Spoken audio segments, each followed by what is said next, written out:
Yeah. Welcome back to another video, y'all. Chef Walkie back in it, big, back in it, big. And so today, I want to talk about letting go. I know I already covered it on the channel, but it's just like it keeps bringing itself in new forms and new situations, and that's one thing that I love about life for real. It's like no matter how many times you can encounter something, every situation is gonna be different. And the only static thing is you. You know what I'm saying?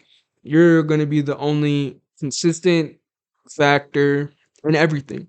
And so with that, I think it's a very important thing that in regardless of any situation of however it presents itself, because like I said, they're all different. They can catch you off guard at different times because of the different angle they can come from.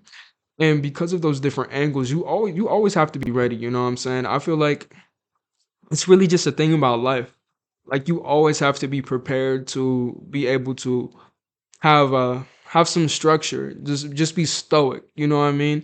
And I'm gonna make a video on that too, because yesterday's video about nihilism. You know what I'm saying? It made me want to talk about, like I said, this is what I'm gonna call it, the mental morphosis, and the true growth of the psychology behind it. I'm not gonna lie, and all these philosophies, because like especially with nihilism, stoicism, and then there's some other ones as well that I just can't think of the top of my head. It's just like I feel like these play such a key part in our everyday lives, and just we just don't realize it. You know what I mean?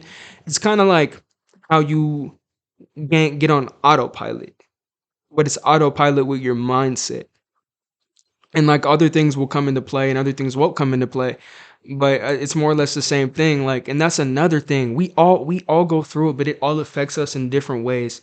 We all have different causes for it, and I just feel like that's it's so crazy. It is so crazy because it's like you look over, you see your neighbor got roses, and your other neighbor got daffodils, and then your other neighbor got sunflowers, and then you look at me, you see I got the whatever the red Japanese flower is. I don't even know, but I got that tattoo, so that's what made me think about that. But anyway, back to the main point of the video though, letting go. And I'm not gonna lie to you, I had a really bad encounter today with some people at the dentist office. You know what I'm saying? Because a young nigga got to get his braces off. I'm tired of wearing these train tracks. I'm tired of being a metal mouth. You know what I mean? So I'm trying to spread my wings and break into a new. But when I try to do that, you know what I'm saying, you already know, if it's not one thing, it's another. But who am I to complain? And so when I was in that position, I mean, I was frustrated. I'm not gonna lie to you, because of the simple fact it's like I wasn't gonna get I thought I was gonna get my braces off today, but I didn't. And the doctor was even like, "Yeah, you'd get them off today, like a month ago." And so I was like, I expected something to happen that didn't happen, and I wasn't ready for the outcome that came with it.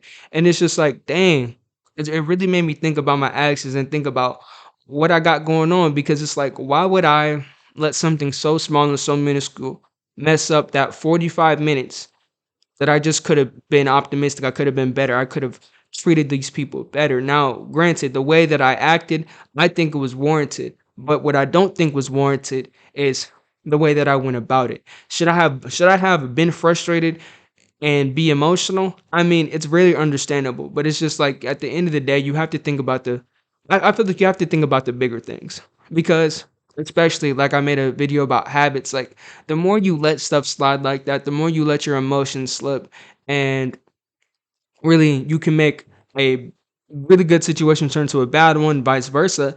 It's just like you just have to be there and you have to be present. And like I said, you always have to be ready for things to test you in life, because that's just what life's going to do. Life's just going to keep testing you and testing you and testing you and see how much you can take. And some people, they can take more than others, but in on the same hand and to the same token, it's just like sometimes when you think you're ready, you think you're good, and then that stray ball just hits you in the back of the head at a 90-degree angle going 90 miles per hour. You know what I'm saying? You just didn't expect that. And so it slips out. And I feel like it's okay for it to slip out, but you have to fix it. That's the thing though. That is a key thing. If that's like a problem, you know what I'm saying? Like if you think that's a problem, then most definitely you should take action and fix it and identify that. Because when you identify that, you'll be more conscious of it and more cognitive of it. Because that's another thing too. When you really just focus in and you see that, and then you see how that affected the situation, where you could have just turned the whole situation around and been like, you know what? I'm just going, yeah, I'm not going to react. I'm not going to react to the situation for real. And that's really just one of like what I wanted to talk about today. Because sometimes there's no need to react, even though people, ooh, people give us a lot of reasons, a lot of time to come at them a certain way, to talk to them a certain way. But you got to remember, every single consistent, like you are the only consistent thing in every situation in life. And with that, you have to do better. You have to grow. You know what I'm saying? So whatever your weak point is, whatever the part that you struggling, and I'm just coming to y'all today and telling you how it is because I'm a human. And that's some things that I feel like, especially in this day and age, people fair to understand. It's like, yeah, you gonna slip up. Okay, so what? Now what? You gotta fix that, you gotta identify that, you gotta do better next time and not do that same thing. Because if you do the same thing, like I said, then you might build a habit. And we don't want those emotional habits because emotions get in the way of a lot of things, and emotions will not get in the way of me and Sheriff Walkie. You know what I'm saying? But hey, y'all, I'm glad y'all came to commune with me today. Thank you. I hope you have a great day today. You know what I'm saying? And you know what? See up. Have a good rest of your day.